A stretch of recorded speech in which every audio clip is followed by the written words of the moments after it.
السلام علیکم جی، کیا حال چال ہیں آپ سب لوگوں کے؟ میں امید کرتی ہوں کہ آپ سب بالکل ٹھیک ہوں گے، خیریت سے ہوں گے۔ ناول بسمل بائی مہر النساء شاہ میر کی یہ 26ویں قسط ہے۔ باب نمبر 12، کندھوں پہ بیٹھی چڑیل۔ میں مسائل حیات سے پریشان سا، لیے بے چین دل پہنچا وہاں، وہ جہاں منظر تھا پرستان سا۔ وہ جادوگر کا آستانہ تھا، بخت کے مارے تخت سے ہارے لوگوں کا سہارا تھا۔ سیاہ چوغا پہنے، گلے میں مالائیں، ہاتھ میں انگوٹھیوں سے سجائے، گرد آگ کا محور لگائے۔ وہ اس خواہش کے دربار کا راجا تھا، سوالیوں کا وہ آقا تھا۔ کسی کو بیٹی کی بشارت دیتا، کسی کو سازش کی ہدایت دیتا۔ وہ دیتا تھا ملازمتوں کے جھانسے بھی اور خبر غیب کے ذائچے سے۔ میری ایمان کا وہ امتحان تھا جب آقا کے آگے سجدے میں جھکا سوالی۔ اٹھا میں غیظ و غضب سے، پھر میں نے اس کی شہرک پکڑ ڈالی۔ ہوا پھر شور بلند، نعرے فکرے ہر اور بلند۔ آقا مگر پرسکون تھا، ذہن میں اس کے ڈھیروں فطور تھا۔ لایا وہ مجھ کو جہاں تھی کوٹھڑی خالی، اس کی آنکھیں بالکل خالی تھیں۔ مجھ کو دیکھا، مجھ کو تکا، پھر بے حد دھیرے سے ایک سچ کہا۔ 21ویں صدی کا ہے مسلمان مختلف، گھڑتا ہے وہ جھوٹ ہاتھوں میں لیے حلف۔ قرآن اسے ماضی کا قصہ لگے ہے، نماز دین کا غیر ضروری حصہ لگے ہے۔ جرت صحابہ کہانیوں کا حصہ لگے ہے، ایمان جب یوں ڈھل جائیں پھر جادوگر کی دکان کیوں نہ چمک جاویں۔ یہاں ہر ایک کے کندھے پہ ہیں چڑیلیں مختلف، غم حیات سے سب ہوئے تلخ۔ کسی کی چڑیل ہے ہوس پیسے کی، کسی کی چڑیل نامحرم رشتے کی، کوئی حرام کا مارا کھو بیٹھا تقدس ہر رشتے کی۔ نہ جادوگر کچھ لیوے ہے، نہ جادوگر کچھ دیوے ہے، ہاں سوائے ایمان، سکون، خوشحالی، وقتی مالا مالی۔ اس روز آستانے سے باہر جاتے ہوئے، سڑک پہ کوئی ٹھوکر کھاتے ہوئے، کندھے میرے بھاری تھے، خواہشات کی چڑیلوں کے احکامات جاری تھے۔ میں نے کی پھر آنکھیں بند، یاد کیے حیات کے کرم۔ میں نے پار کیے تھے دریا سختی کے، صحرا دیکھے تھے سختی کے۔ میں نے جھیلے تانے تھے، بس زندگی کے چند ادوار ہی سہانے تھے۔ کندھوں پہ بیٹھی چڑیلوں سنو، نہ بوجھ تمہارا ڈراوا دے گا، نہ یہ بندہ بشر کسی جادوگر کے آستانے جاوے گا۔ میں ہوں آپ قہر تمہارا، نہ اثر کرے مجھ پہ زہر تمہارا۔ اتار پھینکا ہے تم کو میں نے، اب میں ہوں اور طلوع ہوتا سحر ہمارا۔ کہانیاں بعض دفعہ ایسی غیر متوقع موڑ جاتی ہیں کہ انسان بے اختیار یہ سوچنے پہ مجبور ہو جاتا ہے کہ چند صفحات قبل معاملات کیا تھے اور اب کیا۔ بعض دفعہ یہ موڑ قاری کی دلچسپی کا باعث بنتے ہیں، اس کی آنکھوں میں چمک بھر دیتے ہیں، اور بعض دفعہ جھلملاہٹ۔ اپنے پسندیدہ کردار کو، چاہے وہ ولن ہو چاہے ہیرو، اپنی امیدوں سے اترتے دیکھنا کہانی کے اوراق کو پلٹنے نہیں دیتا اور قاری جامد سا ہو جاتا ہے۔ براق حنیف کی محبت بھی کوئی ایسا ہی موڑ چکی تھی۔ وہ اس وقت شیزل کی ماں کے گھر پہ تھا، وہ دونوں ٹیرس پہ موجود تھے۔ یہاں سے نیچے کئی مہمان نظر آ رہے تھے۔ کاسنی رنگ کی لمبی فراک کے ساتھ کامدار دوپٹہ اور ہلکا میک اپ کیے بھی وہ اپنی افسردگی چھپا نہیں سکی تھی۔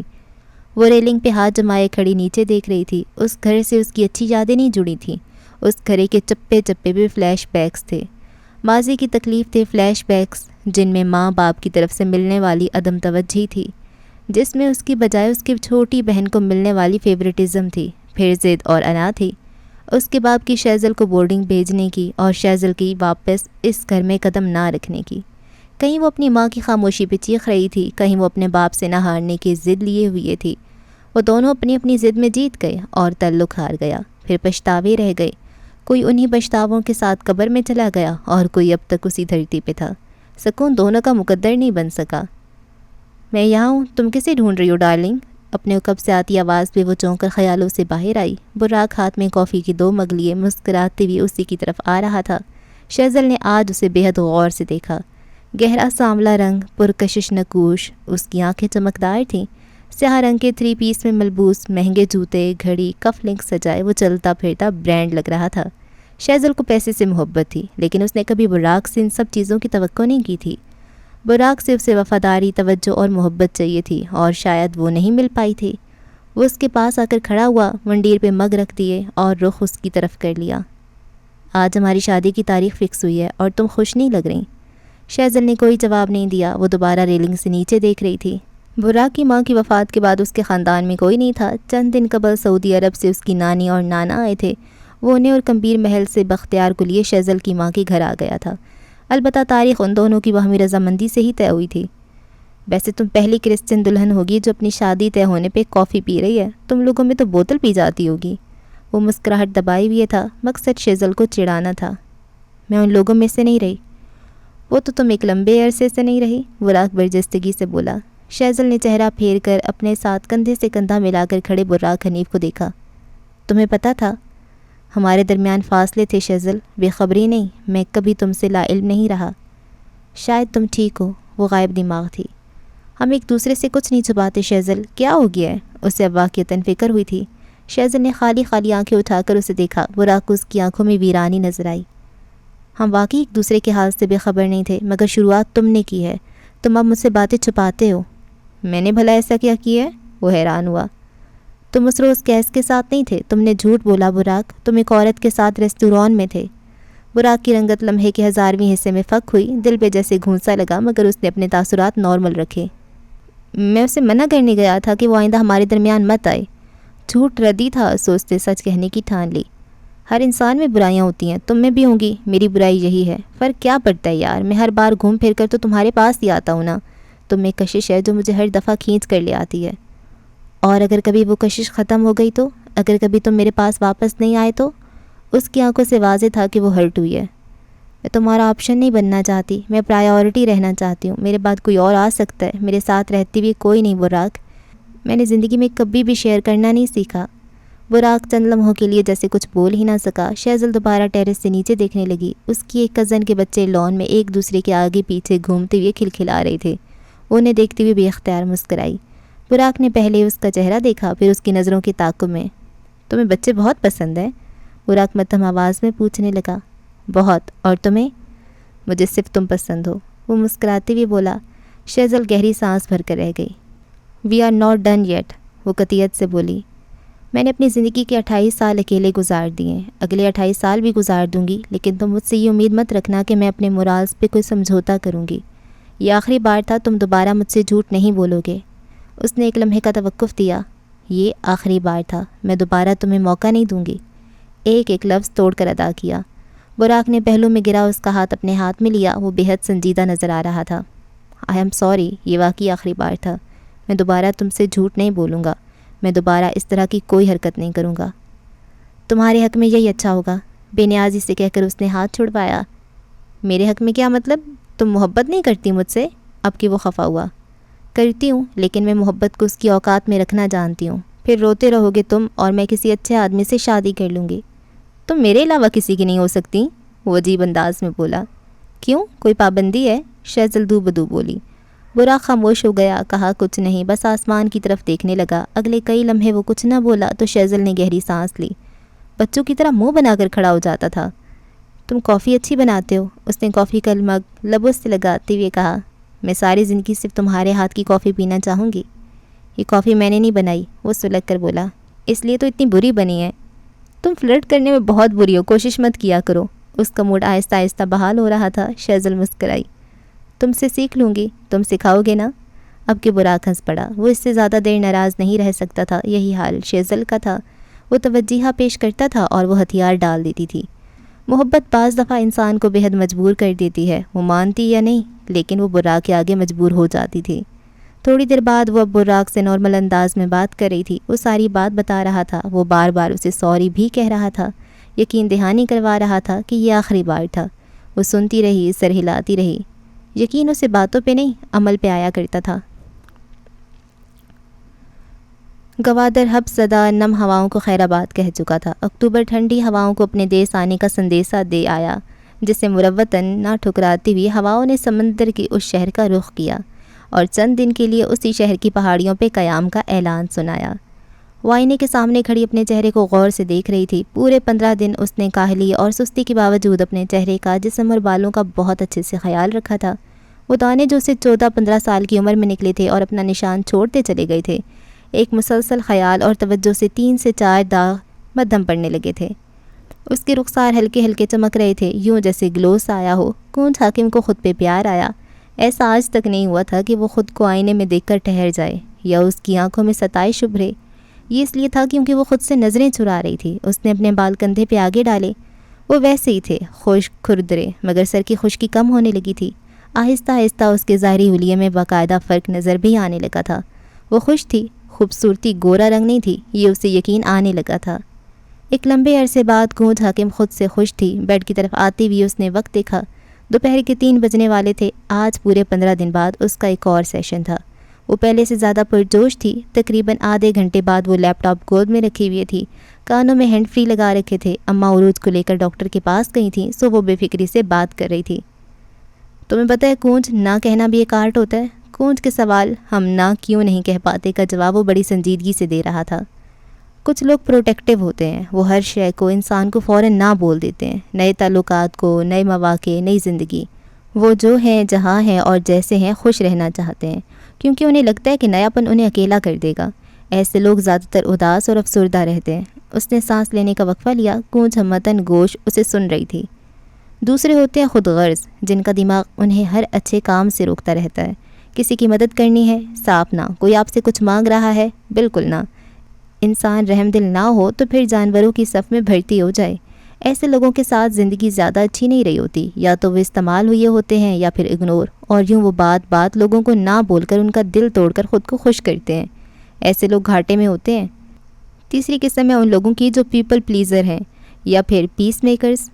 دونوں میں فرق کیا ہے؟ کونج نے سوال کیا۔ پیپل پلیزر وہ ہوتے ہیں جنہیں لوگوں کو خوش کرنا ہوتا ہے، ہر قیمت پہ، اپنا دل مار کر، اپنے کام چھوڑ کر اور خود کو ایک ٹف ٹائم دے کر۔ پیس میکرز وہ ہوتے ہیں جنہوں نے اپنی زندگی میں جھگڑے، فساد، الجھن اور برا بچپن دیکھا ہو۔ وہ گھر سے باہر اور گھر میں اپنے حصے کا سکون دینا چاہتے ہیں۔ ایسے لوگ ہر کام کے لیے نہ نہیں کہہ پاتے۔ ایسے لوگ مسلسل ایک جنگ میں رہتے ہیں کہ آخر انہوں نے اس وقت نہ کیوں نہیں بولا۔ تم نہ کیوں نہیں بولتی کونج؟ وہ جو محب سی سن رہی تھی، اس کے آخری سوال پہ گڑبڑائی۔ چند لمحے خاموشی میں گزرے، پھر وہ دھیرے سے بولی، مجھے لگتا ہے اگر میں کسی کو نہ بولوں گی تو ان کو برا لگے گا، وہ مجھ سے ناراض ہو جائیں گے اور مجھے اچھا سمجھنا چھوڑ دیں گے، میں ہر ایک کی نظر میں بری بن جاؤں گی۔ مظفر نے غور سے اس کی بات سنی۔ اسکرین کے چوکھٹے میں کونج دیکھ سکتی تھی کہ وہ صوفے سے اٹھ کر اوپن کچن کی طرف جا رہا ہے۔ فاصلہ زیادہ نہیں تھا، کانوں میں ایئر پوڈز لگے ہوئے تھے۔ میں کئی بار نہ کہنا چاہتی ہوں لیکن میری زبان سے یہ لفظ ادا ہی نہیں ہو پاتا۔ میں کئی بار اگلے انسان کی انٹینشنز جانتی ہوں کہ وہ مجھے استعمال کر رہا ہے، لیکن پھر بھی یہ کام نہیں ہوتا مجھ سے۔ مظفر نے فریج کھول کر اپنے لیے گلاس میں جوس بھرا اور واپس صوفے تک آیا۔ اس کی آنکھوں میں پرسوچ سا تاثر تھا۔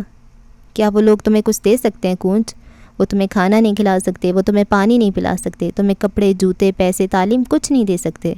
وہ لوگ تمہاری مشکل وقت میں تمہارے ساتھ نہیں کھڑے ہو سکتے۔ پھر تم ان لوگوں کی پرواہ کیوں کرتی ہو؟ Maybe I am dumb and یوز لیس، وہ شکستگی سے بولی۔ شکر ہے تمہارے پاس جواب موجود ہے۔ اب کیا کہنا چاہتے ہیں؟ میں واقعی ایسی ہوں؟ وہ حقیقتاً خفا ہوئی تھی۔ مجھے لگا تھا تھراپسٹ لوگوں کو مایوس ہونے نہیں دیتے، آپ کو مجھے موٹیویٹ کرنا چاہیے تھا۔ مظفر نے آرام سے جوس کا گھونٹ بھرا، پھر ہاتھوں کی انگلیوں کو باہم جوڑے آگے ہوا۔ تھراپسٹ آپ کی گمشدہ امید کو واپسی کی راہ دکھاتا ہے۔ تھراپسٹ آپ کو آپ کی وقت بتاتا ہے۔ امید کو واپس لانا انسان کا اپنا کام ہوتا ہے۔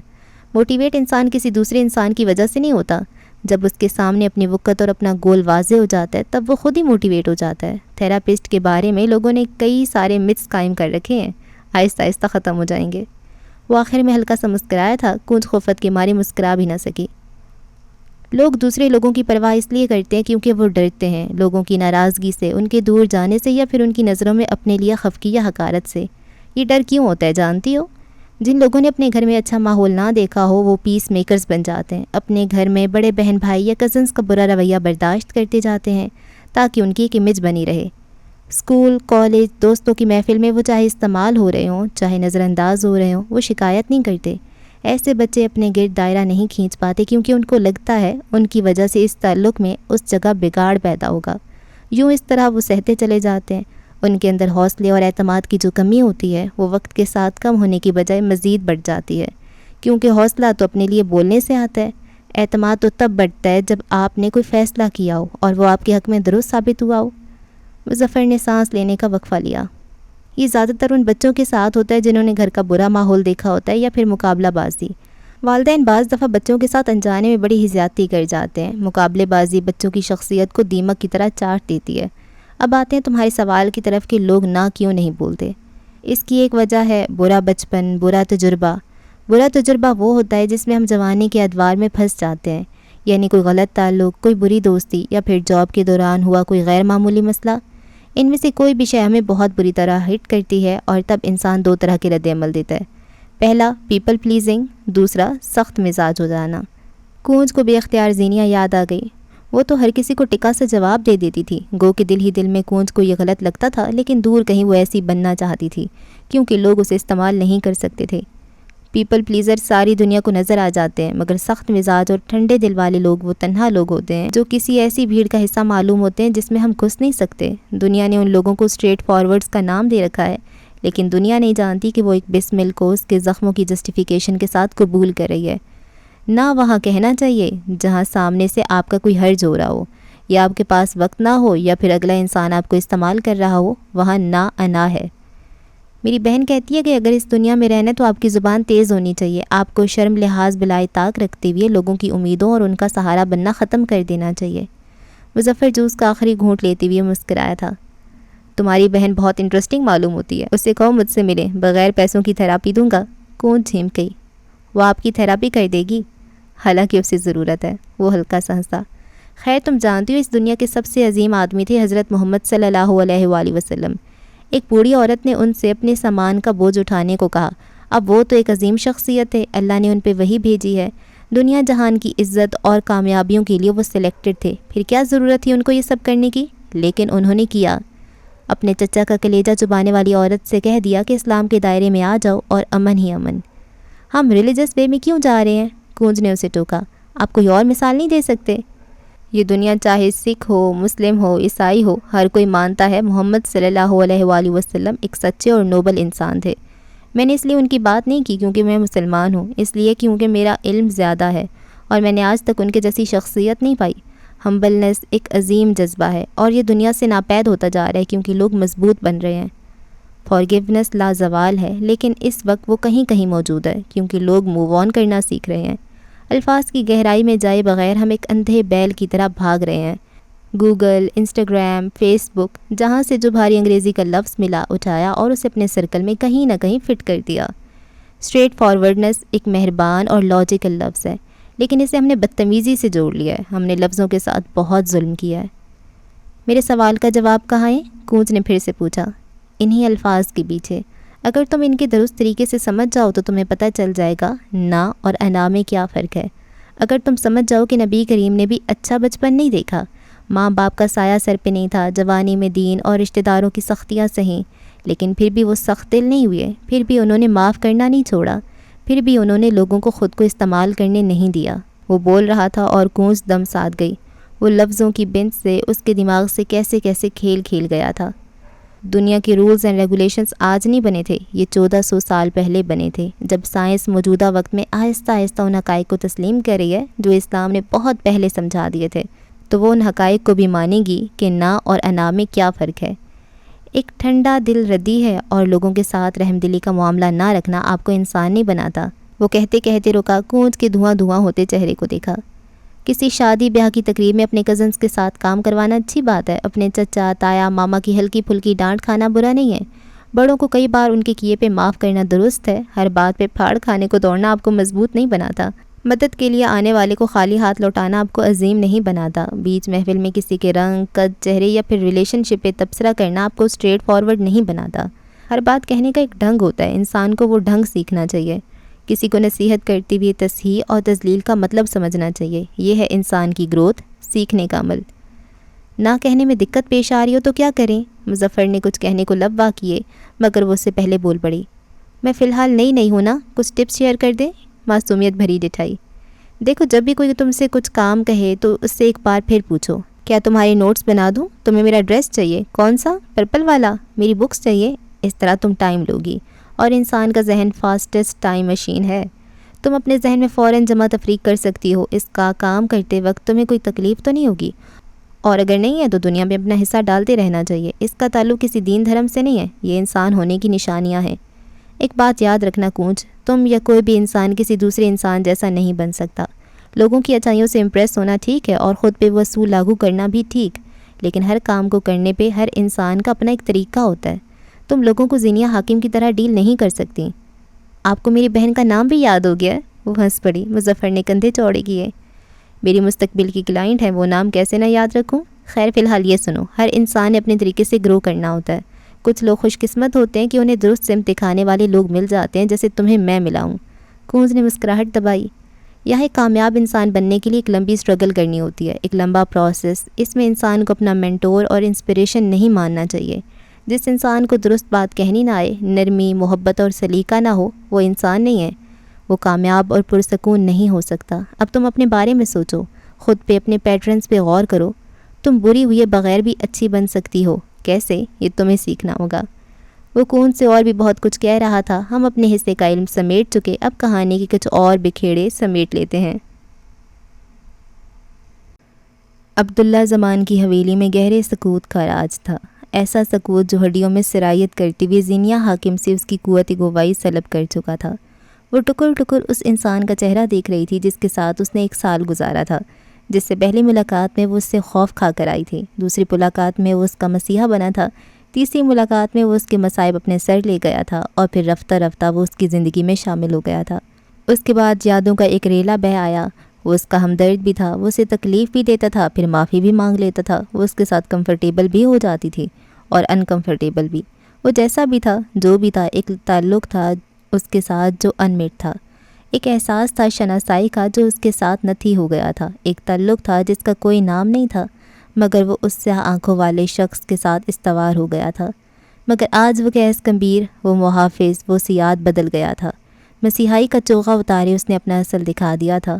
آج وہ عبداللہ زمان تھا جس سے وصل کی امید نے زینیہ حاکم کے 23 سال لیے تھے۔ قیس پتھر کے اس مجسمے کو دیکھتے ہوئے کرسیوں کے درمیان سے نکل کر اس کے سامنے آیا۔ زینیہ نے اس کا آنا ایک نئی نظر سے دیکھا۔ کیا وہ واقعی عبداللہ زمان کی حویلی میں اس کی روبرو کھڑی تھی، اس کی آنکھوں میں دیکھتی ہوئی؟ میرے لیے یہ 2 الفاظ کہنا بہت مشکل ہے۔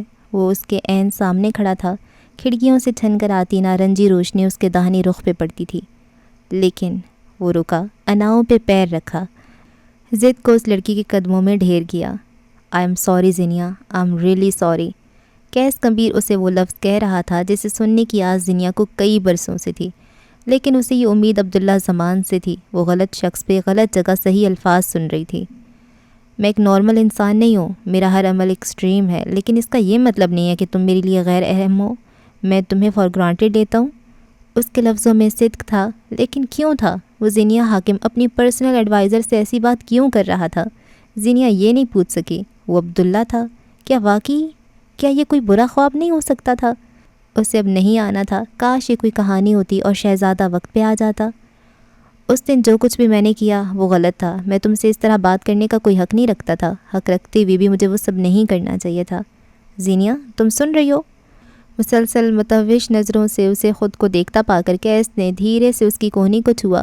زینیہ بدک کر دور ہٹی، آنکھوں میں گلابی پن بڑھ گیا۔ اس نے بولنے کو لب واہ کیے، لیکن اس کی زبان کو لکوہ لگ گیا تھا۔ اس کا دل کیا تھا وہ اسے تھپڑ مارے، گریبان پکڑے، وہ اس سے اپنی تذلیل کا حساب مانگے، لیکن وہ کچھ نہیں کر سکی۔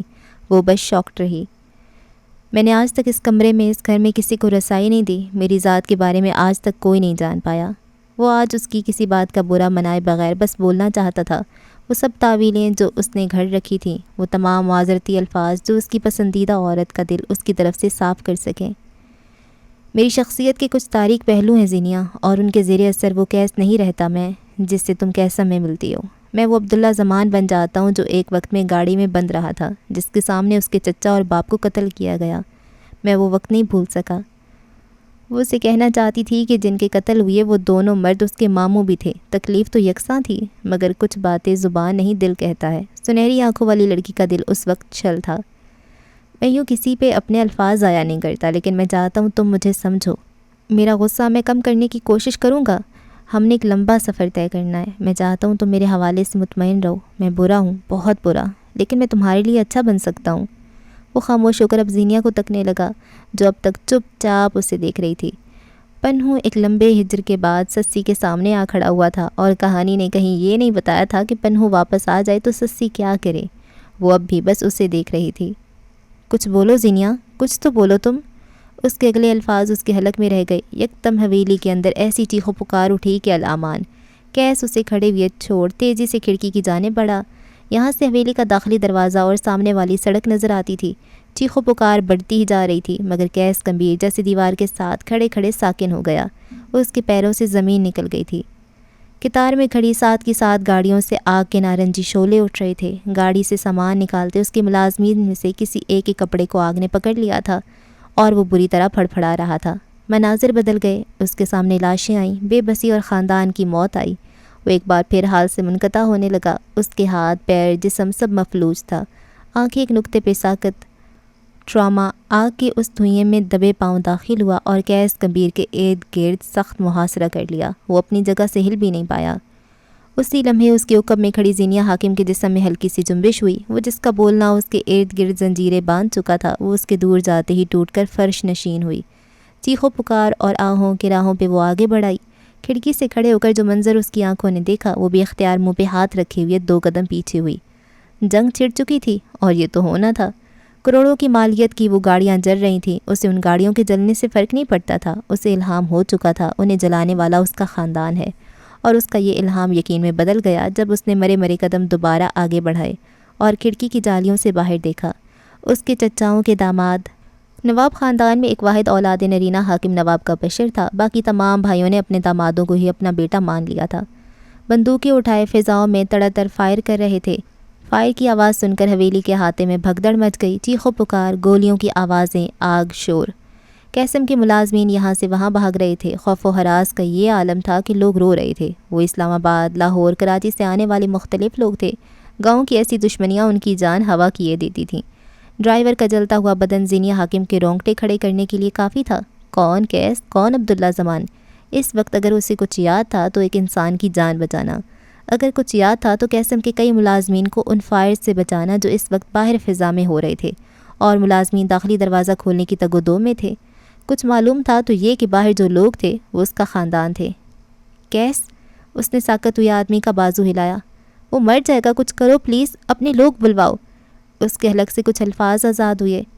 قیس، نیچے جاؤ، ان لوگوں کو دروازہ کھولنے سے منع کرو، گارڈز کو باہر بھیجو اور ان کی فائرنگ رکواؤ، ان سے بات کرو۔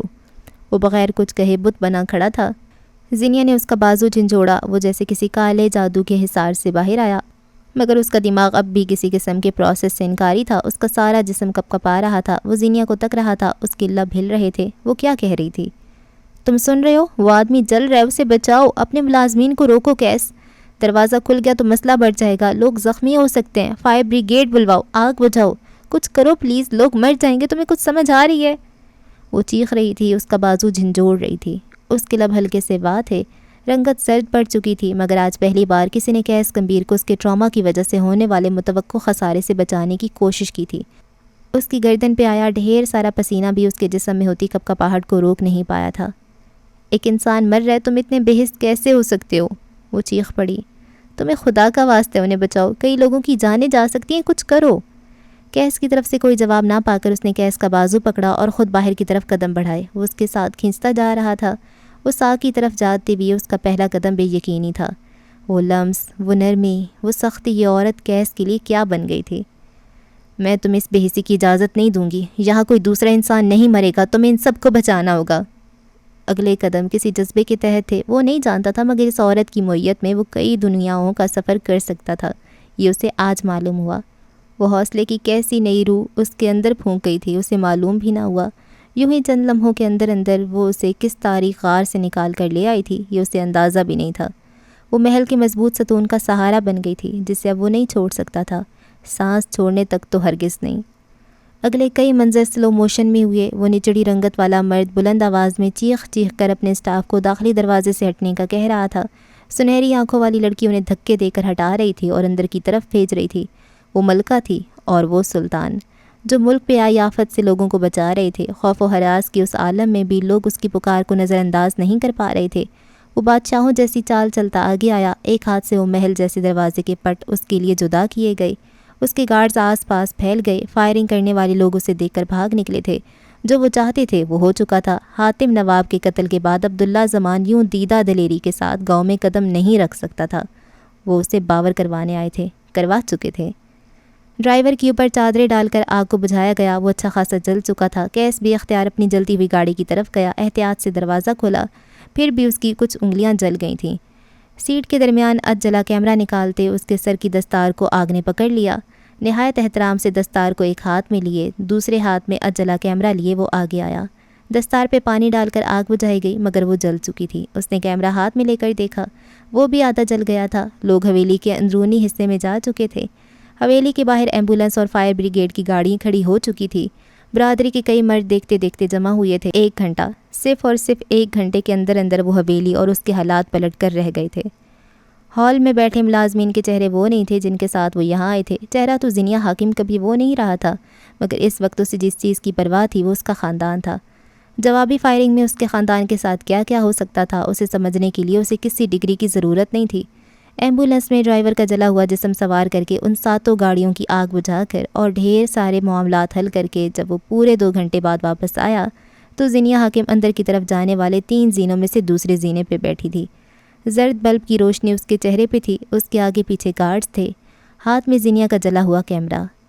وہ اسے اس طرح بیٹھے دیکھ کر رک گیا۔ زینیہ نے نگاہیں اٹھا کر اسے دیکھا۔ کیس کی نگاہ بھی اس سے ملی۔ کیسی قیامت تھی جس سے وہ دونوں گزر رہے تھے، کیسا نقصان تھا جو ان دونوں کا بیک وقت ہوا تھا، کیسا درد تھا جس نے ان دونوں کے دل کو پکڑ کر دبا دیا تھا، اور کیسی ڈھارس تھی جو آنکھوں کے راستے دل تک اتری۔ کیس قدم قدم چلتا آگے آیا اور تھکے تھکے انداز میں اس کے قریب بیٹھ گیا۔ کم بختوں نے میرا کروڑوں کا نقصان کر دیا۔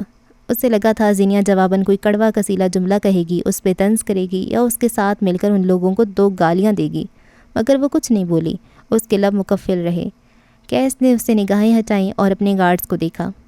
میں نے گاڑیوں کا انتظام کر دیا ہے، مرتضیٰ تم اور لقمان ان کے ساتھ جاؤ گے، میں کچھ معاملات نپٹا کر آ جاؤں گا۔ تحمل سے کہتے ہوئے اس نے ایک بار پھر زینیہ کو دیکھا۔ تمہارا کیمرہ گاڑی کے اندر تھا، وہ جل گیا، استعمال کے قابل نہیں رہا۔ اس نے گہری سانس لی، چہرے پہ ندامت سی تھی۔ یعنی یہ طے ہوا کہ تمہارے کیمرے کے ساتھ جب بھی کچھ برا ہوگا اس کی وجہ کیس گمبھیر ہوگا۔ وہ تعصب سے کہہ رہا تھا، اگر تمہاری ناگوار نہ گزرے تو میں نیا دلوا دوں گا۔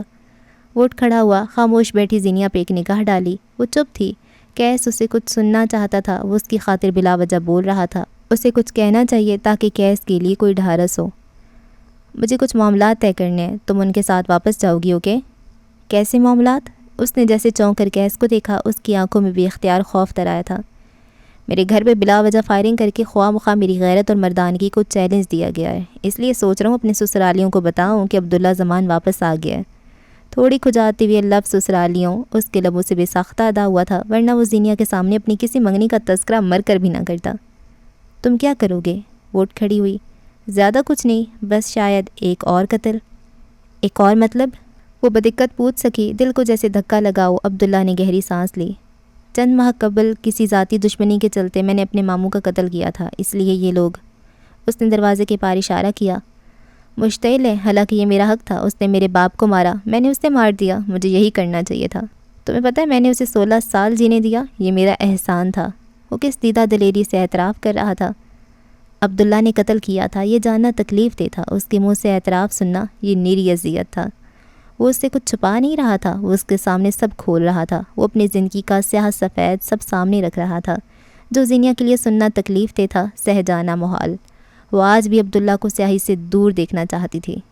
اب ان کا یہ حملہ میری عزت اور غیرت پہ تھا، مجھے معاملات درست کرنے جانا ہوگا۔ سنا تھا لوگ اپنے داماد کی عزت کرتے ہیں، میرے سسرال والے آداب ہی بھول گئے ہیں۔ وہ کچھ اور بھی کہہ رہا تھا، زینیہ نہیں سن رہی تھی۔ اس کے کندھے پہ بیٹھی چڑیلوں کا وزن بڑھ گیا تھا، اتنا کہ اس نے خود کو زمین بوس ہوتے محسوس کیا، پھر دفن ہوتے، پھر غائب۔ مصر کا شہر قاہرہ۔ قاہرہ کی رونقیں ہر سال لاکھوں سیاحوں کو اپنی جانب کھینچ لاتی ہیں۔ مصر کے متعلق لوگوں نے بس ایک مت قائم کر رکھی ہے کہ مصر اپنے اہراموں کی وجہ سے مشہور ہے، پھر ثقافت کیوں نہ ناراض ہو، بازاروں کی رونق اور ذائقہ دار کھانے کیوں نہ منہ بنائیں۔ شام ڈھلے کا سمے تھا، آسمان سے اترتی زوال کی طرف جاتی نارنجی روشنی میں نہاتے، قاہرہ کی ایک مشہور مارکیٹ کی بھیڑ کا حصہ بنتے۔ مہدی کمبیر کے ساتھ چلو تو قاہرہ ایک نئی جھلک دکھائے گا۔ سیاہ رنگ کی بیگی شرٹ کے ساتھ سیاہی پینٹ اور سفید سنیکر والا مہدی بازار کی رونقوں سے اکتایا ہوا تھا۔ اس کے ساتھ چلتا اس کا مصری دوست اس کی یہ اکتاہٹ محسوس کر سکتا تھا۔ بازار کے ایک حصے میں کھانے پینے کے لیے کیفے اور ریستوران بھی تھے، وہ انہی میں سے کیفے کے باہر رکھی کرسیوں پہ آ کر بیٹھے تھے۔ شور و غل یہاں بھی تھا، ملکی اور غیر ملکی سیاح تصاویر اور ویڈیوز بناتے نظر آ رہے تھے۔ مصر کی یہ مارکیٹس کسی فلمی سیٹ سے کم نہیں تھیں۔ اور بتاؤ کیسا لگا تمہیں میرا شہر؟ زرد رنگوں کی بتیوں اور قدیم مصری انٹیریئر والا کیفے اور اس کی آرائش، یوں معلوم ہوتا تھا جیسے وہ دونوں مرد کسی ہالی ووڈ فلم کا حصہ ہیں۔ ٹھیک ہے، اچھا ہے، مہدی دھیرے سے بولا۔ اس کی سبز آنکھیں موبائل پہ جمی تھیں۔ حسب توقع وہ زینیہ حاکم کی واٹس ایپ، فیس بک، انسٹاگرام، ای میل اور ٹویٹر سے بلاک ہو چکا تھا، اور وہ اب تک اس انتظار میں ہوگی کہ مہدی اس سے منائے۔ وہ تو ٹھیک ہے، مگر منائے کہاں سے؟ کبوتر کے پیر میں خط بھیج کر۔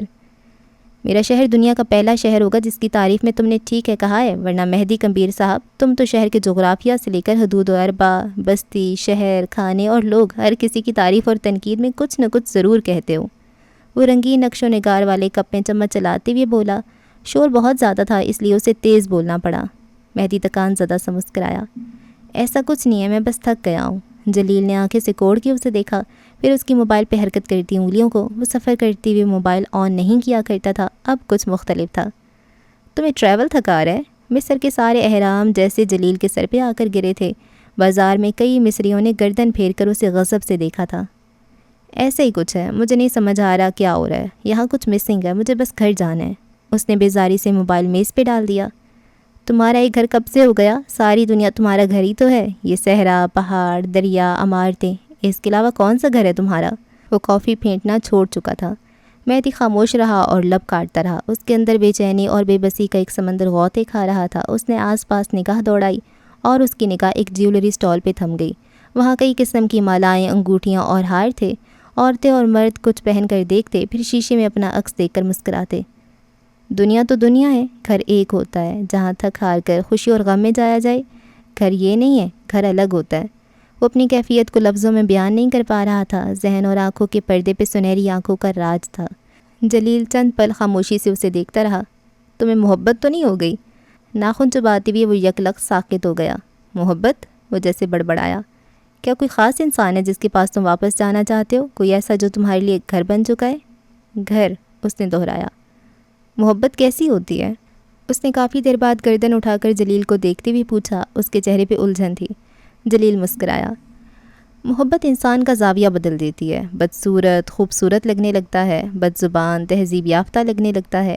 رنگ، نسل، قد، عمر، اپنے محبوب کے متعلق ہر خوبی اور خامی کو انسان نئے زاویے سے دیکھنے لگتا ہے۔ بس یہی ہے محبت۔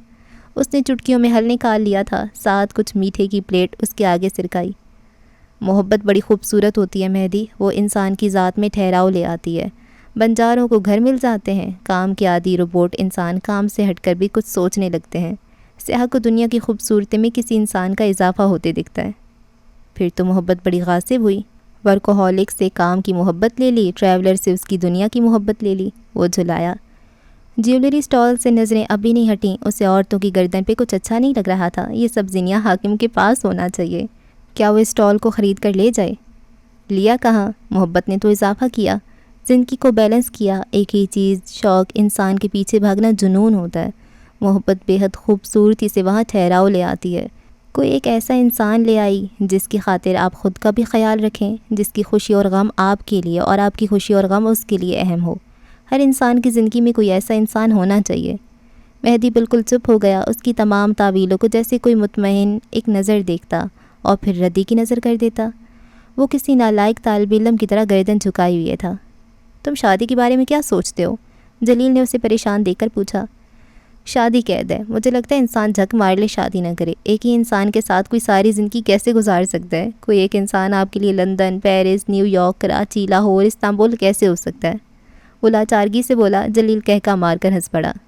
ہو سکتا ہے مہدی کبیر، کوئی ایک انسان آپ کے لیے اردن، یمن، مصر، لیبیا، ازمیر، یمن، جرمن، یہ سب ہو سکتا ہے۔ سب دیکھنے والی نظر کا کمال ہے۔ میں نے کہا نا، محبت انسان کے زاویے بدل دیتی ہے۔ کوئی ہے جس کے لیے تم اپنے زاویے بدل دیتے ہو؟ اسے جواب تلاش کرنے میں دقت نہیں ہوئی، مگر یہ ایسے جواب تھے جو اسے چند پل کے لیے خود سے اور اپنے دل سے جنگ کرنے کے لیے مجبور ضرور کرتے تھے۔ وہ ویسی لڑکی نہیں ہے جسے کبھی میں نے اپنی بیوی کے طور پہ سوچا ہو۔ مجھے نرم گفتار لڑکیاں پسند ہیں اور پھاڑ کھانے کو وہ دوڑتی ہے۔ مجھے اداسی میں نرم دلاسے چاہیے ہوتے ہیں اور اس کے بس میں نہیں ہوتا کہ میری تھراپی تھپڑوں سے کرے۔ وہ مسکرایا۔ جلیل اس کے ساتھ مسکرایا تھا، سارا قاہرہ اس کے ساتھ مسکرایا۔ مجھے تحمل مزاج لڑکیاں پسند ہے اور غصہ اس کی ناک پہ دھرا رہتا ہے۔ مجھے اچھا لگتا ہے لڑکیاں اپنے حصے کی غلطی مان لیں، لیکن وہ خود کو عقل کل سمجھتی ہے۔ وہ میرا سنگاپور، آسٹریلیا، امریکہ، ہندوستان، ترکی نہیں بن سکتی۔ کیونکہ وہ تمہارا گھر ہے، وہ ترکی بترکی بولا۔ مہدی ٹھہر کر اسے دیکھنے لگا۔ باقی دنیا میں ہم چند دن کے لیے ٹھہرتے ہیں، اس کے فلاز کو نظر انداز کرتے ہیں۔ گھر میں ہمارا قیام لمبا ہوتا ہے، اس کی چھت، دیواریں، کمرے، فرش، ہر ایک کو ایک حد تک درست کرنا ہوتا ہے تاکہ وہ رہنے کے قابل بن سکے۔ مہدی دم سادے اسے سن رہا تھا۔ کوئی کیسے اس کے الفاظ کے اندر چھپے بھید کھول سکتا تھا؟ کیا تم نے اسے یوں ہی رہنے دیا؟ اگر ہاں تو وہ تمہاری محبت نہیں، اور اگر تم نے اسے بدلنے کی کوشش کی تو مبارک ہو، تمہیں محبت ہو گئی ہے، ایک سیاح کو گھر مل گیا ہے۔ مہدی کے پاس الفاظ ختم ہو گئے تھے۔ اس نے موبائل دوبارہ ہاتھوں میں لیا اور بے مقصد اسکرین پہ انگلیاں چلانے لگا۔ جلیل بھی خاموش رہا، پھر مہدی اٹھ کھڑا ہوا۔ کافی اور میٹھا چھوڑ وہ بازار کی طرف چل دیا۔ جلیل اس کے پیچھے گیا تھا۔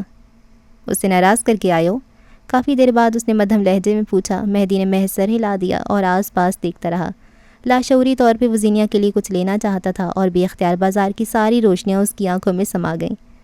اس کے پاس جاؤ، مناؤ، جا کر کال کر لو۔ وہ اس کی سنے بغیر اپنی بائیں طرف بنی شیشے کی چھوٹی سی دکان کی طرف بڑھا۔ دکاندار نے عربی میں اسے خوش آمدید کہا۔ مہدی نے کوئی جواب نہیں دیا۔ اس نے ڈھیر سارے ملاؤں کے درمیان لٹکتے اس لاکٹ کو دیکھا جس پہ سوان برڈ کا پینڈنٹ تھا، سلور رنگ کا خوبصورت پینڈنٹ، جہاں پرندے کے لاکٹ کے ساتھ ایک ذرا سی لمبی چین تھی۔ چین کے اختتام پہ گھونسلہ بنا تھا۔ گھونسلہ یعنی گھر، یعنی سکون، یعنی محبت۔ دکاندار فوراً آگے آیا اور لاکٹ اتارنا چاہا۔ مہدی نے ہاتھ کے اشارے سے اسے روکا اور خود لاکٹ کو ڈھیر ساری ملاؤں کے درمیان سے آزاد کروایا۔ لاکٹ اب اس کی ہتھیلی میں تھا۔ وہ طے کر چکا تھا اس کا مالک کون ہوگا۔ جلیل اب اس سے رقم پوچھ رہا تھا جو کہ اس نے 3 گنا زیادہ بتائی۔ جلیل بڑبڑاتے ہوئے جیب میں ہاتھ ڈالنے لگا جب مہدی نے ڈھیر سارے نوٹ دکاندار کی جانب بڑھائے۔ یہ بہت زیادہ ہے مہدی۔ اس نے لاکٹ کو اپنے والیٹ کے اندر رکھا، پھر جلیل کے ساتھ باہر نکل آیا۔ دونوں اب مین روڈ کی طرف آ گئے تھے۔ رات آ گئی تھی۔ قاہرہ جیسے چمک اٹھا تھا۔ لوگوں کا رش پڑ گیا تھا۔ ریسٹورانز اور کیفیز کے باہر کرسیاں لگ گئی تھیں۔ کہیں کسی کیفے اور مہمان خانے سے کسی عربی گیت کی صدائیں یہاں تک آ رہی تھیں۔ تصویر ہے اس کی، دکھاؤ ذرا۔ جلیل نے تھوڑی دیر چلتے رہنے کے بعد فرمائش کی۔ مہدی نے گردن پھیر کر اسے سخت ناگواری سے دیکھا۔ وہ کوئی شو پیس نہیں ہے اور تمہیں اسے دیکھنے کی ضرورت بھی نہیں ہے۔ کیوں؟ اسے دیکھنے پہ ٹیکس لگا ہے؟ ہاں، یہی سمجھو۔ کتنا ٹیکس بھر دیتا ہوں؟ میرے علاوہ اسے کوئی نہیں دیکھ سکتا۔ اس کی ناگواری میں اضافہ ہوا۔ جلیل محظوظ ہوا۔ کیوں؟ وہ تمہاری ملکیت ہے؟ نہیں، اسے دیکھنے کا پرمٹ ہے میرے پاس۔ اس کے تمام جملہ حقوق میرے نام محفوظ ہیں۔ اس نے گہری سانس لی، تاروں سے بھرے ہوئے آسمان کو نگاہیں اٹھا کر دیکھا۔ بیوی ہے وہ میری۔ آخری بات کہتی ہوئے اس کے لہجے میں کوئی سرشاری تھی۔ جلیل حیران ہوا۔ مہدی گمبھیر نے شادی کب کر لی؟ مہدی اب آگے جا رہا تھا۔ اول تو منہ کھولے کھڑا رہا، پھر وہ متعجب سا، حیرت زدہ سا اس کے پیچھے گیا۔ اب تو وہ ایک ایک تفصیل لے کر ہی ہٹے گا۔ عبداللہ پلیز مت جاؤ۔ داخلی دروازے کی طرف بڑھتے کیس کے قدم زنجیر ہو گئے۔ وہ بے یقینی سے جہاں کا تہاں رہ گیا۔ چلتی فضائیں ایک لمحے کے لیے ٹھہر گئیں۔ تم وہاں جاؤ گے، مسائل بڑھیں گے، تم انہیں مارو گے، وہ تمہاری برادری کے لوگوں کو ماریں گے۔ کیا اتنا نقصان کافی نہیں ہے جتنا تم پہلے اٹھا چکے ہو؟ اس کا لہجہ گلوگیر ہوا۔ اس کے چہرے پہ تفکر کے سائے تھے۔ وہ عبداللہ کی پشت کی طرف کھڑی تھی۔ وہ مڑا۔ حویلی کے احاطے میں نقش و نگار والے دروازے کے ساتھ لگ کر کھڑی زینیا حاکم کی آنکھوں میں نمی تھی۔ کیس کا دل پسیجا۔ درمیان میں زمینی فاصلہ تھا۔ وہ اس کے دل تک رسائی حاصل کر چکی تھی۔ تمہیں میری فکر ہے؟ وہ سینے پہ انگلی رکھے غیر یقینی سے پوچھ رہا تھا۔ اس کے باپ کے مرنے کے بعد کسی نے اس کی فکر نہیں کی تھی۔ اگر میں کہوں ہاں تو؟ وہ جھوٹ بول سکتی تھی، وہ باتوں کو گھما سکتی تھی، مگر وہ عبداللہ کو اپنے خاندان کے ایک اور مرد کا قتل کرتے ہوئے نہیں دیکھ سکتی تھی۔ تم نے مجھ سے معافی مانگی تھی اور بدلے میں نے تم سے معاہدہ کیا۔ وہ زینے اتر کر نیچے آئی، کیس کے عین سامنے۔ آج میں تمہیں معافی دوں گی اگر بدلے میں تم مجھے وعدہ دو۔ بزدلی کا وعدہ؟ وہ جیسے استہزائیہ ہنساؤ۔ صلح کا وعدہ؟ اس وقت تم اپنے مالی نقصان کروا چکے ہو۔ اس وقت تم ہمارا نقصان کروا چکے ہو، قسم کا نقصان کروا چکے ہو۔ کئی بار صلح بہترین آپشن ہوتی ہے۔ کیس چپ چاپ اسے دیکھتا رہا۔ وہ اگر اس کے چہرے پہ کچھ کھوج رہا تھا تو اسے ناکامی ہوئی۔ وہ ڈری ہوئی بھی تھی، متفکر بھی، اور کوئی ایک اور تاثر بھی تھا جسے وہ نام نہ دے سکی۔ وہ چھجے تلے اندھیرے میں تھی، کیس روشنی میں۔ یہ مشورہ مجھے میری پرسنل ایڈوائزر دے رہی ہے؟ یہ مشورہ تمہیں وہ عورت دے رہی ہے جسے آج تم نے اپنی زندگی کے تاریک پہلوؤں سے متعارف کروایا ہے؟ اور وہ ایسا کیوں کر رہی ہے؟ روشنی میں کھڑے مرد نے سوال کیا۔ کیوں کوئی مرد مجھے اپنے قتل اور خاندانی دشمنی کے قصے سنا رہا تھا؟ وہ ایک بھید ہے، وقت آنے پہ کھلے گا۔ جواب تو تم دے چکے ہو، زینیا متانت سے بولی۔ پھر وہ شیڈ تلے نکل کر اس کے سامنے آئی۔ اب دونوں روشنی میں تھے، زرد روشنی۔ عبداللہ کی حویلی اور پورے قد کے ساتھ اس کے سامنے کھڑا عبداللہ زمان۔ کئی سال اس نے یہ منظر خواب میں دیکھا تھا، آج وہ خواب حقیقت تھا اور ہاتھ بڑھا کر اس کے گھنگریالے بالوں کو چھو کر محسوس کر سکتی تھی، اس کے ساتھ کھڑے ہو کر اس کا اونچا قد فخر سے دیکھ سکتی تھی، زینوں پہ بیٹھ کر تاروں کو تکتے ہوئے اس کے ساتھ چائے پی سکتی تھی، اپنی خوبصورتی کی تعریف سن سکتی تھی اور اسے چند الفاظ کہہ کر سرخرو کر سکتی تھی۔ مگر آج اس کے دل میں یہ خواہشیں نہیں اٹھی تھیں، آج عبداللہ اپنی وقت کھو چکا تھا، آج آس پاس جنگ چھڑی تھی، عبداللہ اور اس کا ساتھ سکون کا ہو ہی نہیں سکتا تھا۔ تم مجھے کمزور کر رہی ہو، اس نے زینیا کی بھیگی آنکھوں کو دیکھتے ہوئے شکوہ کیا۔ میں تمہیں طاقت کی اصل میں نہیں بتا رہی ہوں، اس وقت تم وہاں جاؤ گے تو کچھ حاصل نہیں ہوگا، اپنے قاصد بھیجو اور ان سے کہو کہ تمہیں عزت کا بدلہ دیں، وہ تم سے خوف کھائیں گے عبداللہ، اس وقت وہ بے وقوفی کر چکے ہیں اور تمہارے اندر پلتا برسوں کا لاوا تم سے بھی بے وقوفی کروا رہا ہے، تم مت کرو۔ میرے بابا کہتے تھے عورت کی عقل اس کی ایڑی میں ہوتی ہے، بابا کی مانوں یا تمہاری؟ تمہیں کیا لگتا ہے؟ وہ اس کی آنکھوں میں آنکھیں ڈال کر بولی، اس کی اونچی گردن، اس کی ساحر آنکھیں، کیس نے نگاہیں چرائیں۔ آج اس نے اعتراف کیا کوئی زینیا حاکم سے ملے اور اس کا اسیر نہ ہو، یا تو اس کے پاس دل نہیں یا پھر کم بخت بکتا ہے۔ تمہیں کیا لگتا ہے کیس، کیا میری عقل ایڑیوں میں ہے؟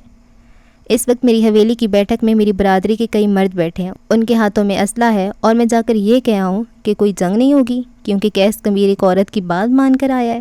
عورتوں کے نام پہ ہمیشہ جنگیں ہوئی ہیں، تم پہلی عورت ہوگی جو جنگ رکوائے گی، کیوں تاریخ کو بدلنا چاہتی ہو؟ وہ جیسے افسوس سے کہہ رہا ہو، سچ یہ تھا کہ وہ یوں ہی ٹکا سا انکار اسے نہیں تھما سکتا تھا۔ پسندیدہ عورت کو مرد کی طرف سے بڑے پروٹوکول حاصل ہوتے ہیں۔ تم نے مجھ سے معافی مانگی تھی اور میں بدلے میں معاہدہ کر رہی ہوں۔ تم سے معافیاں مانگنے اور منانے کو بھی زندگی پڑی ہے، مجھے یہ کام نپٹا کر آنے دو۔ وہ اسے پچکار رہا تھا، پھر زینیا نے اسے پلٹتے دیکھا، وہ اندر حویلی میں جا رہا تھا۔ اسی لمحے زینیا کے موبائل میں کئی پیغام ایک ساتھ آن وارد ہوئے، ٹوں ٹوں ٹوں آوازیں ناگواری کی حدود کو پار کرتی ہوئی اس کے سر پہ ہتھوڑی کی مانند برسنے لگیں۔ اس نے ہاتھ میں لیا موبائل اونچا کیا، اس کے واٹس ایپ پہ ڈھیر سارے میسیجز تھے، نمبر غیر شناسا۔ غیر ارادی طور پہ اس نے میسیج کھولا، وہ کسی کی مسخ شدہ لاش کی تصاویر تھیں، ایک جلی گاڑی کی نمبر پلیٹ تھی اور کسی آدمی کے والیٹ سے برآمد ہونے والی کچھ چیزیں بھی تھیں۔ اس کے سامان میں اس کا موبائل بھی تھا جس کی اسکرین روشن تھی، تاریخ، ماہ اور مالک کی اپنی تصاویر۔ زینیا نے وہ تصویر دیکھی اور وہ سانس نہیں لے سکی۔ اگلی تصاویروں میں ڈھیر سارے ثبوت تھے جو ثابت کرتے تھے بالاج یوسف میر تقریباً 7 ماہ قبل ایک روڈ ایکسیڈنٹ میں مر گیا تھا۔ وہ نہیں جانتی تھی کس احساس کے تحت، مگر اس کے قدموں سے جان رفتہ رفتہ نکلنے لگی، چہرے سے خون نچڑ گیا اور وہ اس تیزی سے سفید پڑا کہ کوئی حد نہ تھی۔ اس کے لب ہلکے سے وا رہ گئے اور آنکھیں وہ پہلے نم ہوئیں پھر بھل بھل بہنے لگیں۔ وہ جانتی تھی یہ سچ ہے، یہ سچ ہی ہوگا، ورنہ کوئی اتنے ماہ منظر سے غائب نہیں رہتا، کوئی اتنے ماہ اپنے انتقام کو بھولتا نہیں، کوئی بلیک میلر ایکس اتنے ماہ خاموش نہیں بیٹھ سکتا۔ وہ فون کان سے لگائے، ایک ہاتھ میں پسٹل لیے جب باہر نکل کر آیا تو لمحے کے 1000ویں حصے میں اس کے سر سے آسمان غائب ہوا۔ زینیا حاکم احاطے کے فرش پہ بیٹھی تھی، موبائل چھوٹ کر اس کے ہاتھ سے گر گیا تھا اور اس کی آنکھیں ان میں آنسو تھے۔ ایک نظر اس فرش بوس موبائل کو دیکھتے ہی کیس سمجھ گیا تھا کہ کیا ہوا ہوگا۔ اس نے گرا کر آنکھیں میچیں۔ یہ تمام تصاویر بھیجنے کو اس نے ہی کہا تھا۔ اس کا خیال تھا کہ جب وہ زینیا کو اپنے اور اپنے خاندان کے متعلق کچھ باتیں بتائے گا تب یقیناً ہضم کرنا اس کے لیے مشکل ثابت ہوگا، اور انہی کچھ گھنٹوں میں اسے بالاج کی موت کے بارے میں بتا دے گا۔ اپنے شوہر کی موت کا سن کر اس پہ جو کیفیت طاری ہوگی وہ یقیناً قابل ترس ہوگی، اور اس کے اسی کمزور لمحے میں وہ اسے سہارا دے سکتا تھا۔ عورت بھول جاتی ہے مرد نے اسے کون سی خوشی کب دی، مگر عورت یہ یاد رکھتی ہے کہ کس غم میں مرد نے اسے کیا تسلی دی، کیسے اس کے آنسو پونچھے اور کیسے اسے سینے سے لگایا۔ وہ زینیا حاکم کی زندگی کا وہ مرد بننا چاہتا تھا جو کمزور لمحوں کا مضبوط سہارا ہو، جیسے وہ اپنے سارے خاندان کا سہارا تھا۔ زینیا، کیا ہوا، تم ٹھیک ہو؟ وہ پنجوں کے بل اس کے پاس بیٹھا، چہرے کی فکر مندی اصل تھی۔ پلیز اٹھو یہاں سے، سب دیکھ رہے ہیں۔ بالاج مر کیسے سکتا ہے؟ او خدایا، اللہ، وہ مر کیسے سکتا ہے؟ وہ چہرہ ہاتھوں میں چھپائے بری طرح رونے لگی تھی۔ اس کے رونے کی آواز سن ملازمین جو کہ ہال میں تھے نکل کر باہر آنے لگے تھے۔ اسے اس وقت کسی شے کا ہوش نہیں تھا، یہ ناقابل یقین تھا۔ اتنے ماہ اس نے انتظار کیا تھا، وہ اپنی ماں، بہن، بھائیوں کے لیے لوٹ آئے۔ میں نے یہ نہیں چاہا تھا، وہ مر نہیں سکتا۔ کیس لب بھینچے اسے روتے ہوئے دیکھ رہا تھا۔ وہ اس کے سامنے دوسری دفعہ کسی مرد کے لیے رو رہی تھی، اور وہ بے بس پہلی دفعہ جتنا تھا۔ یہ طے تھا زینیا، یہ ہونا تھا، سنبھالو خود کو۔ وہ اس کے قریب بیٹھا مدھم لہجے میں بے حد نرمی سے کہہ رہا تھا، میں تمہاری تکلیف سمجھ سکتا ہوں، لیکن ہم کچھ فیصلوں کے آگے بے بس ہوتے ہیں۔ وہ اسے نہیں سن رہی تھی، اسے نہیں سننا تھا، وہ بس رو رہی تھی۔ کیونکہ بالاد صرف اس کا شوہر نہیں رہا تھا، وہ اس کے ابا کا فیورٹ بھتیجا تھا، وہ اپنے خاندان کا کماؤ پوت تھا، بہنوں کا سہارا اور بھائیوں کا رول ماڈل تھا۔ وہ مرنے والا ایک پورے خاندان کو چلاتا تھا۔ کیس کا موبائل بج رہا تھا، اس کا انتظار کرتے ہوئے لوگ شاید کوفت کا شکار ہونے لگے تھے۔ ایک جنگ تھی جو اس کے سامنے چھڑی ہوئی تھی، اور ایک طرف محبت تھی جو تکلیف میں تھی۔ چناؤ مشکل تھا، مگر محبت تو مشکلیں ساتھ لاتی ہی ہے۔ گہری سانس لیتے ہوئے وہ اٹھ کھڑا ہوا، موبائل کان سے لگایا اور دوسری طرف کچھ کہا۔ بھاڑ میں گئے مسائل، جھگڑے اور خون ریزی۔ وہ اپنی پسندیدہ عورت کو روتے ہوئے چھوڑ کر کہیں نہیں جا سکتا تھا۔ خیرت پہ حرف آتا ہے تو آتا رہے، خاندان والے جرت پہ سوال اٹھاتے ہیں تو اٹھاتے رہیں۔ اس کے لیے زینیا حاکم سے زیادہ ضروری کچھ نہیں تھا۔ جنگ رک گئی، صلح کے پرچم بلند ہوئے یا نہیں، مگر وہ گھٹنوں کے بل اس عورت کے آگے بیٹھ چکا تھا۔ اس کے آنسوؤں کے آگے وہ ہار چکا تھا۔ وہ روتے ہوئے بہت کچھ کہہ رہی تھی، کیس سنتا رہا۔ وہ اب اسے سہارا دے کر اپنے ساتھ لے جا رہا تھا۔ قریباً 1 گھنٹہ بعد وہ حویلی کی چھت پہ رکھے لکڑی کے تخت پہ بیٹھی تھی۔ پورے چاند کی روشنی اس کے چہرے پہ پڑ رہی تھی، گیلا چہرہ، سرخ آنکھیں اور زکام زدہ ناک۔ وہ مجسم سوگ تھی۔ اس کے ساتھ ضائع ڈار بیٹھی ہوئی تھی۔ وہ مغرور ڈیزائنر آج پہلی بار زینیا کو اس طرح ٹوٹا بکھرا دیکھ رہی تھی۔ وہ تو تب بھی نہیں روئی تھی جب کیس نے اسے 4 لوگوں کے درمیان چوری کا الزام لگا کر قسم سے برخاست کیا تھا۔ بے حد آہستگی سے اس نے زینیا کی پیٹھ تھپکی۔ کئی لمحوں بعد قدموں کی چاپ پہ زارا نے مڑ کر دیکھا، کیس کبیر اسی طرف آ رہا تھا۔ وہ تھوڑی دیر پہلے ہی نیچے گیا تھا، ملازمین کو گاڑیوں میں بٹھایا اور گارڈز کی معیت میں انہیں اسلام آباد کے لیے روانہ کر دیا۔ زارا اسے دیکھتے ہوئے اٹھ کر اس کے قریب آئی۔ اس کی حالت تو بہت خراب ہے سر، اس کی فیملی کو انفارم کریں؟ اس کا لہجہ دھیما تھا۔ وہ خود کال کر لے گی، فی الحال ہمیں یہاں سے جانا ہوگا، تم نیچے انتظار کرو، میں اسے لے کر آتا ہوں۔ زارا سر ہلاتے ہوئے چلی گئی۔ کوئی اور وقت ہوتا تو کیس شاید یوں خود کو ظاہر نہ کرتا، مگر اب وہ کوئی پردہ نہیں رکھ رہا تھا۔ زینیا اور اس کے متعلق اگر لوگ مفروضے قائم کر رہے تھے تو وہ بہت جلد انہیں حقیقت کا روپ دینے والا تھا۔ وہ چھوٹے چھوٹے قدم لیتے ہوئے آیا اور اس سے ذرا فاصلے پہ آ کر بیٹھا۔ آخری بار وہ اس جگہ پہ اپنے باپ کے ساتھ بیٹھا تھا جب زمان اس کے کندھے پہ سر رکھے ہوئے کئی باتیں کہہ گئے تھے۔ اس رات کے بعد سب بدل گیا تھا، سب نئے سرے سے یاد آنے لگا۔ اس نے سر جھٹکا۔ میں 18 سال کا تھا جب میرے بابا کی ڈیتھ ہو گئی تھی۔ مجھے لگتا تھا یہ صرف غم ہے، لیکن کچھ عرصہ بعد مجھے اندازہ ہو گیا کہ یہ صرف غم نہیں ہے، میں ذمہ داریوں سے بھی بھاگ رہا تھا۔ وہ اس کے نیم رخ کو دیکھتے ہلکی آواز میں کہنے لگا، میں آرٹسٹ ضرور تھا، لیکن میرے آرٹ کرنے کا طریقہ مختلف تھا۔ انسپریشن مجھے ہمیشہ کسی سفر سے ملتی تھی۔ میرے خاندان میں بہت کم لوگوں کو علم ہے کہ ٹریول میرا شوق تھا، جس سے میرا بھائی جی رہا ہے۔ میں گھر کی ذمہ داریوں میں پڑھ کر ٹریول سے دور نہیں ہونا چاہتا تھا، لیکن زندگی ہماری نہیں سنتی۔ مجھے اندازہ ہو گیا تھا۔ خاموشی میں زینیا کی سسکیاں تھیں جو ارتعاش پیدا کرتی تھیں۔ چیزیں مینیج کرنا، غم پروسیس کرنا بہت مشکل تھا، لیکن ایک وقت آتا ہے جب مان لینا ہوتا ہے کہ جانے والے اب واپس نہیں آئیں گے۔ یہ قبولیت جتنی جلدی آ جائے اتنا اچھا ہوتا ہے۔ میں نے قبول کر لیا۔ پھر میرے خواب کوئی اور جینے لگا، میرے شوق بدل گئے، ذمہ داریاں بڑھ گئیں، زندگی پلٹ کر رہ گئی۔ جو ملا میں نے اس پہ قناعت کرنا سیکھ لیا، لیکن جانے والے واپس نہیں آئے، جانے والے نہیں آتے زینیا۔ آخری بات جیسے تنبیہ تھی۔ وہ بغیر کچھ کہے اگلے کئی منٹ روتی رہی تھی۔ یہ بالاد کی موت کا غم نہیں تھا، یہ خسارہ تھا جو اس کے عزیزوں کا ہوا تھا۔ یہ بے یقینی تھی، اور یہ عبداللہ تھا، اس کی واپسی تھی جو اسے بے تحاشا رلا رہی تھی۔ وہ اس کے پہلو میں بیٹھا تھا، اس کا سب سے بڑا خواب سچ ہو گیا تھا، مگر وہ بدل گئی تھی۔ اس کا دل پلٹ گیا تھا، وہ اس سے محو کلام تھا، پر وہ شکر گزار کیوں نہیں تھی؟ کیس نے کچھ کہے بغیر جیب سے چند ٹیشو نکال کر اس کی طرف بڑھائے۔ وہ تھام چکی تھی، چہرہ اور آنکھیں خشک کر کے اس نے ٹیشو واپس تخت پہ رکھے۔ کیس نے پانی کی بوتل اس کی طرف بڑھائی، اس نے بلا تردد تھام لی اور لبوں سے لگائی۔ اسے ضرورت تھی۔ باہر لوگ ہیں اب تک؟ متورم آنکھیں اٹھا کر اس نے کیس سے سوال کیا۔ اس نے سر ہلا دیا۔ چہرہ صاف کرنے؟ وہ شاید بھانپ گیا تھا۔ پانی کی دوسری بوتل اٹھا کر اس کا ڈھکن کھول کر اس نے بوتل زینیا کی طرف بڑھائی۔ وہ بوتل سے ہتھیلی میں پانی بھر کر چہرے پہ چھینٹے مار رہی تھی۔ آنسوؤں کے نشان غائب ہو گئے تھے۔ سفید چاندنی میں اس کا دمکتا چہرہ سوگوار لگتا تھا، آنکھیں سرخ تھیں۔ مجھے واپس اسلام آباد جانا ہے۔ وہ تختے سے اٹھ کھڑی ہوئی، آواز بھاری تھی۔ کیس کو دیکھنے سے وہ کترا رہی تھی۔ کیا ہم ابھی نکل سکتے؟ تو میں تمہاری شہر چھوڑ دوں؟ یہاں سے زیادہ فاصلہ نہیں ہوگا۔ وہ اس کے ساتھ کھڑا ہوا نرمی سے پوچھ رہا تھا۔ زینیا نے آنکھیں بند کر کے کھولیں۔ کیا کیا تھا جو درمیان حائل تھا؟ کیا کیا تھا جو محض جھوٹ تھا؟ وہ کیا بتاتی، کہاں سے بتاتی؟ ان دونوں کے درمیان جھوٹ کی دیواریں بہت اونچی تھیں۔ سر جھٹک کر اس نے ہلکی آواز میں بس اتنا کہا، مجھے اسلام آباد جانا ہے، چھوڑ سکتے ہو تو چھوڑ دو، ورنہ تم سے لگی امیدیں ہمیشہ ٹوٹی ہیں۔ کہہ کر وہ آگے بڑھ گئی۔ کیس چند لمحے اسے جاتے ہوئے دیکھتا رہا۔ حالانکہ میں نے اپنی طرف سے انہیں جوڑنے رکھنے کی صحیح کی ہے، وہ بے آواز بڑبڑایا۔ مصر کا شہر دہب۔ دہب سمندر کے سہانے مناظر کے لیے بیحد مشہور ہے۔ اس کے علاوہ کئی میوزیم، پارکس اور سیاحتی مقام ایسے ہیں جو سیاحوں کی توجہ کا مرکز ہیں۔ یہ دہب کے ایک انتہائی خوبصورت اور مہنگے ہوٹل کے بینکویٹ کا منظر ہے، جہاں کئی ملکی اور غیر ملکی شخصیات سٹیج پہ کھڑے اس شخص کے الفاظ کے منتظر تھے۔ ہوٹل کا انٹیریئر سفید اور سبز رنگ کے نقش و نگار کا مکسچر تھا۔ ہال میں اب اندھیرا ہو گیا تھا، واحد روشنی وہ تھی جو سٹیج پہ کھڑے شخص پہ پڑتی تھی۔ سفید گول گلے والی شرٹ کے اوپر ہلکے بھورے رنگ کا بلیزر پہنے، سفید ہی رنگ کی کارگو پینٹ میں ملبوس وہ سنجیدہ چہرے والا پبلک سپیکر لوگوں کے چہرے پر نظریں جمائے ہوئے تھا۔ ہاتھ میں مائک لیے لوگوں کو دیکھتے ہوئے وہ مسکرایا، لوگ اس کے ساتھ مسکرائے، وہ ہنس پڑا تو لوگ اس کے ساتھ ہنسے، بلا وجہ، بے اختیار۔ آپ سب اتنے سیریس بیٹھے تھے، مجھے لگا جیسے میں کوئی دہشت گرد ہوں۔ وہ مائک چہرے کے قریب لاتے ہوئے بولا، لوگ ہنس پڑے۔ ایزی رہیں بھائی، ورنہ مجھے لگے گا میں کوئی توپ چیز ہوں اور میں آسمان پہ چڑھ کر بیٹھ جاؤں گا۔ وہ انگریزی میں کہہ رہا تھا، اس کے اوپر میں لگی اسکرین پہ عربی ترجمہ تھا۔ وہ اسٹیج پہ چلتی ہوئی آگے آیا، پھر کنارے پہ ایک ٹانگ لٹکائے دوسری موڑ کر بیٹھ گیا، ریلیکس اور کمفرٹیبل سا۔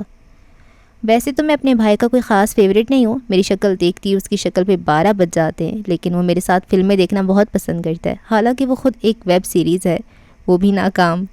لوگوں کے چہرے پہ مسکراہٹ بکھر گئی۔ مہدی کہہ رہا تھا، اسے میری تجویز کردہ فلمیں بہت پسند ہیں۔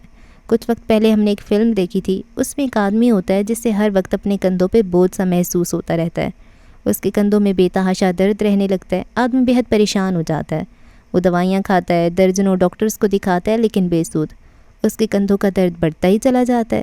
بے چینی اور اضطراب اس کی زندگی میں بہت ساری پریشانیاں لے آتا ہے۔ لوگ منہمک سے سن رہے تھے، شیشے کے گلاس ٹکرانے کی آواز ماحول میں واحد ارتعاش تھا۔ آدمی اس درد سے بہت بیزار ہوتا جاتا ہے، کیونکہ وہ صرف اسے نظر آ رہا ہوتا ہے، اسے محسوس ہوتا ہے، کسی اور کو نہیں۔ ایسا درد انسان کے اندر بے بسی اور بے چینی بھر دیتا ہے۔ وہ آدمی بھی انہی کیفیات کا شکار رہا۔ ایک دن وہ اپنے گھر میں کچھ کام کر رہا تھا، یکدم اس کی نگاہ آئینے میں پڑی، اور جو اس نے دیکھا وہ اس کی سانس سے روک گیا۔ وہ ایک لمحے کو رکا، اس کے کندھوں پہ ایک چڑیل بیٹھی تھی۔ ہال میں بیٹھے تمام افراد نے بے اختیار جھرجھری لی۔ مہدی مسکرایا۔ آپ سوچتے ہوں گے چڑیل، واٹ نان سینس، یہ مہدی کبیر کس لائن میں چلا گیا ہے؟ لیکن میں آپ کو ایک سچ بتاؤں، ہر انسان کے کندھے پہ چڑیل بیٹھی ہے، ہر اس انسان کے کندھے پہ جس نے بچپن یا جوانی میں کچھ برا تجربہ دیکھا ہو، اور سب سے گھٹیا تجربہ ہے چائلڈ ابیوز۔ مہدی کبیر نے محسوس کیا کہ ہال میں کئی لوگوں کی رنگت بیک وقت پھیکی پڑی تھی۔ جن بچوں نے بچپن میں بیڈ ٹچ یا زیادتی برداشت کی ہو، وہ اس ٹراما کو کبھی بھول نہیں پاتے۔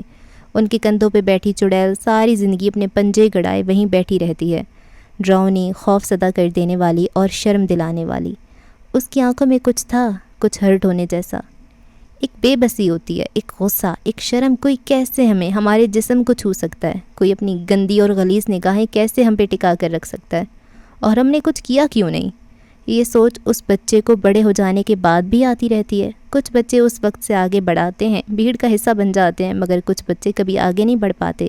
وہ اپنی زندگی کے اسی تاریک حصے میں رہ رہے ہوتے ہیں جہاں کسی کو ان کے جسم پہ دسترس حاصل تھی۔ کیوں تھی؟ یہ سوال انسان بھول نہیں پاتا۔ ہال میں پن ڈراپ سائلنس تھا۔ کئی لوگ بے چین ہوئے تھے، کئیوں نے ٹانگیں اضطرابی کیفیت میں جھلائیں، کئی ایک کے ہاتھ ان کی گردن اور سینے تک گئے۔ وہ چڑیل اور اس کا غلیظ لمس انسان کبھی بھول نہیں پاتا۔ مہدی اب سٹیج پہ کھڑا ہوا تھا، وہ بھانپ چکا تھا کون کون نظریں چرا رہا ہے، اس نے چرانے دی۔ اس وقت دنیا میں جو لوگ مجھے سن اور دیکھ رہے ہیں، جس نے کئی سالوں سے کسی ایسی چڑیل کو اپنے کندھوں پہ بٹھا رکھا ہے جو انہیں ڈراتی رہی ہے، اسے آج کھینچ کر اتار کر پھینک دیں۔ آپ پاک ہیں، آپ گورے اور صاف ہیں۔ اس غلیظ چڑیل کے آپ کے کندھوں پہ کوئی جگہ نہیں ہے۔ جو کچھ بھی ہوا اس وقت ہوا، جیسے بھی ہوا، اس میں آپ کا کوئی قصور نہیں تھا۔ آپ صرف اور صرف ایک بچے تھے۔ غلیظ وہ تھا جس نے آپ کو چھوا، ڈراؤنا وہ تھا جس کا لمس برا تھا۔ تو پھر کس کا قصور تھا؟ مجمع سے کوئی ترش آواز بلند ہوئی۔ کوئی تھا جس کے زخم اب بھی تازہ تھے، اس انسان کا جس نے آپ کو چھوا۔ آپ جھوٹ بول رہے ہیں، قصور اس بچے کے والدین کا تھا، قصور بچے کے گارجین کا تھا۔ اگر بچے کا خیال نہیں رکھ سکتے تھے تو پیدا کیوں کیا بچہ؟ آواز گھیلی اور بھاری تھی۔ مہدی اسے اور نہیں دیکھ رہا تھا، نہ جانے کیوں، وہ بس سٹیج کی فرش کو دیکھ رہا تھا۔ کچھ معاملات ایسے ہوتے ہیں جن پہ بات کرنا بہت مشکل ہوتا ہے۔ قصور اس بچے کے والدین کا نہیں تھا، اس نے دھیمی آواز میں ٹوکا۔ قصور تھا معاشرے کے سٹینڈرڈز کا، وہ سٹینڈرڈز جن کے تحت ہم نے اپنے بچوں کو ایسی بات نہیں کرتے کہنا سکھا دیا۔ قصور اس سوچ کا ہے جو ہم نے اپنے بچوں کو تھمائی، جب ہم نے ان کے سامنے بیٹھ کر وکٹم بلیمنگ کی۔ قصور ہے لیک آف کمیونیکیشنز کا۔ اپنے بچے کی پڑھائی لکھائی، کھانا پینا، سونا، گھمانا، ہر شے کا خیال رکھ لیا نا؟ کبھی اس کو بٹھا کر یہ پوچھا کہ آج اس نے دن میں کیا کیا؟ اسے اس دنیا میں کون سا انسان اچھا لگتا ہے اور کون سا برا؟ اچھا کیوں اچھا لگتا ہے اور برا کیوں برا لگتا ہے؟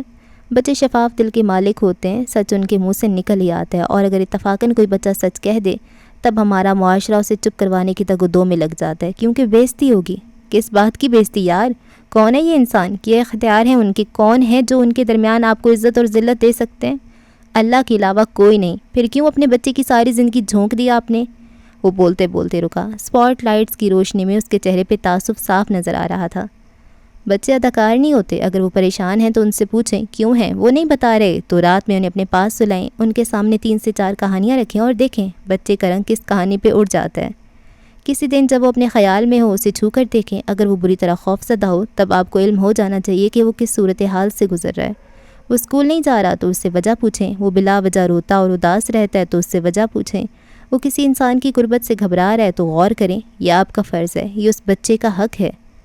9 ماہ تک جب بچہ ماں کی پیٹ میں ہوتا ہے تب ساس، شوہر، ماں، خاندان کا ہر دوسرا انسان، دوست، سب کے منہ میں ایک ہی بات ہوتی ہے، فلاں کام نہ کرنا بچے پہ اثر پڑے گا، یہ نہ کھانا بچے کے ساتھ یہ ہو جائے گا۔ 9 ماہ اسے انتہائی نگہداشت میں رکھنے کے بعد جب وہ دنیا میں آتا ہے تب آپ اس کی فکر کرنا کیوں چھوڑ دیتے ہیں؟ کیا تب وہ آپ کی اولاد نہیں رہتا؟ تب اس کے لیے ہر خوف کیوں ختم ہو جاتا ہے؟ روشنی کا دائرہ اس کے ساتھ سفر کر رہا تھا، لوگ اس کے الفاظ کے روب سے مروب ہوتے چلے گئے۔ سبز آنکھوں والا مرد اب بھی اپنی بات سمجھا رہا تھا۔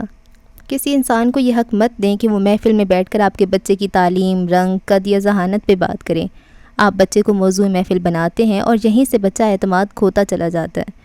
وہ آپ کی نظر میں پرفیکٹ بننا چاہتا ہے۔ اس بچے کو پریٹینڈ کرنا شروع سے صرف آپ نے سکھایا ہوتا ہے۔ پرفیکٹ بناتے بناتے کب آپ اسے اندھیرے میں ڈال دیتے ہیں؟ کسی پیرنٹ اور گارجین کو علم ہی نہیں ہو پاتا۔ بچے سے اگر چھوٹی چھوٹی باتیں نہیں کریں گے تو وہ آپ سے بڑی بڑی باتیں بھی چھپائے گا۔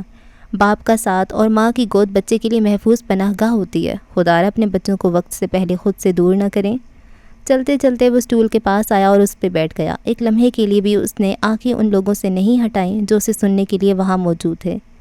چائلڈ ابیوز ایک حساس چیز ہے۔ اس سے گزرنے والے بچے اپنی زندگی میں جو سب سے پہلی چیز کھوتے ہیں وہ اعتماد ہوتا ہے، دوسری چیز خود شناسائی اور تیسری چیز اپنی قدر، اور جو انہیں ملتا ہے وہ گلٹ ہوتا ہے، شرم ہوتی ہے، اپنے ماں باپ گارجین سے اختلاف ہوتا ہے۔ وہ ایک لمبا عرصہ کسی پہ یقین نہیں کر پاتے کیونکہ ابیوزر 80% بچے کا قریبی شخص ہوتا ہے۔